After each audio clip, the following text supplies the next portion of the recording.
In this video, I'm going to talk about classification of costs, part 1.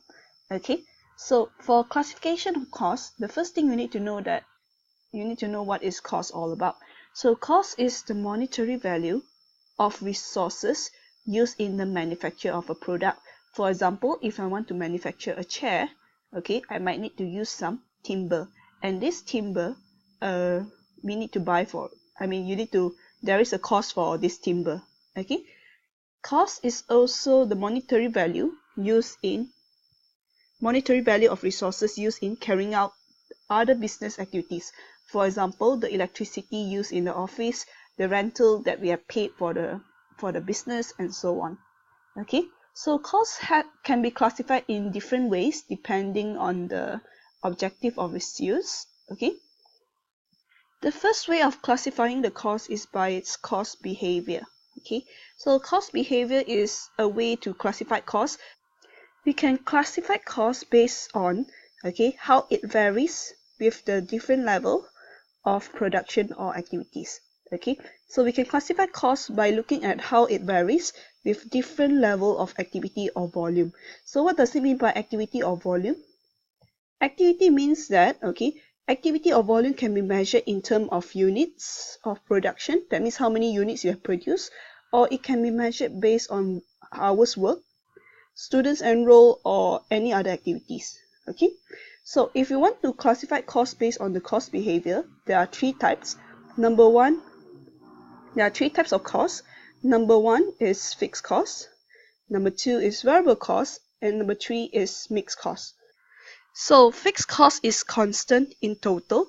That means fixed costs remain the same in total over a relevant range of activities. Okay, and variable cost, since the word variable over here, variable cost changes in total as the level of activity changes. Okay, and mixed costs contain both fixed and variable elements. Okay, so we shall start with fixed cost, the first one. So fixed cost remains constant in total. Okay, fixed cost is constant in total over a relevant range of activities.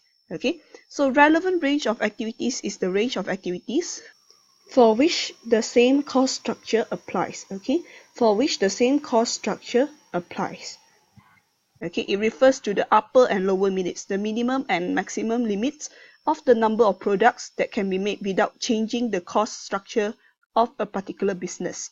Okay, for example, the rental of the factory will be the same in total, no matter how many units of products is produced within the relevant range. Okay, of course, if let's say you exceed the maximum limit, if you exceed the upper limit of number of product, the fixed cost will not be fixed anymore.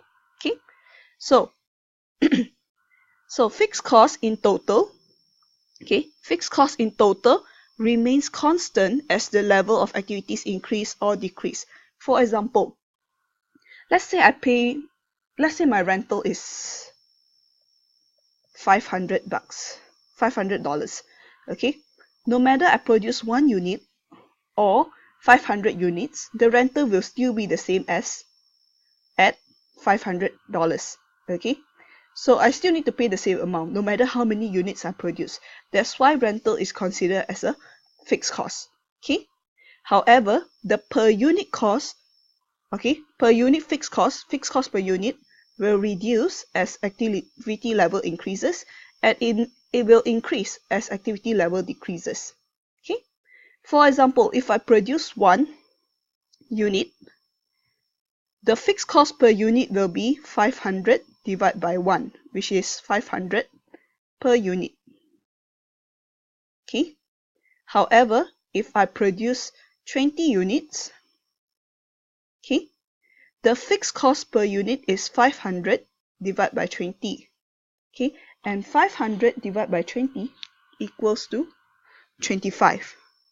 So it's $25 per unit. So the per unit cost and the total cost is two different things.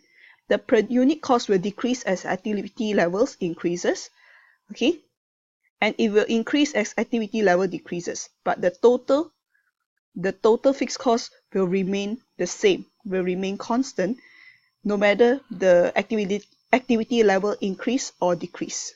Okay, so this is the graph for the fixed cost. One is for per unit cost, fixed cost, and one is for the total fixed cost. Okay, as you can see, the total fixed cost will remain the same no matter how much of how big or small your activity level is. And if you look at your unit fixed cost over here, your unit fixed cost will be more if you produce lesser, will be less if you produce more. Okay, if your activity level is high, your unit fixed cost will be lesser. Okay, now examples of fixed costs. This is very important because you might need this in your questions later.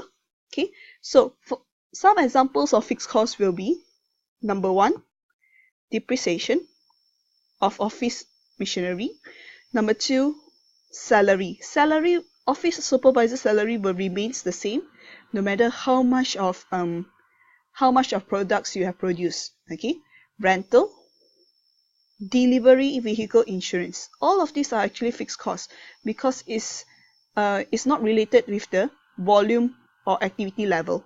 Okay, the cost will remain the same no matter how much you have produced during that year. Okay, the next one that we are going to talk about is variable cost. So for variable cost, it will change in total as the level of activity changes. So variable cost will change in total as the level of activity changes, which means if you use more, you need to incur more costs. Okay, so the total cost of material use will increase as the unit produced increase.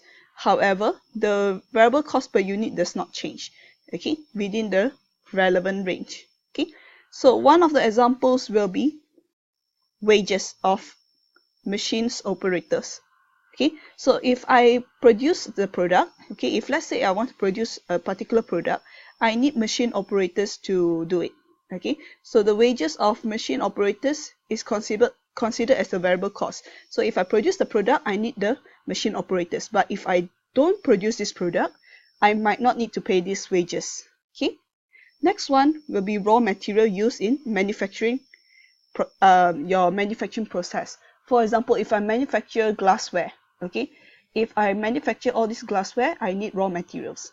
If I don't manufacture this glassware, I don't need to incur this raw material costs.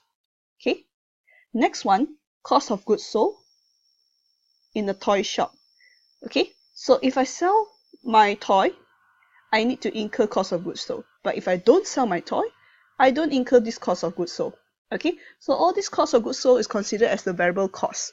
Okay, and lastly, commission to salesperson.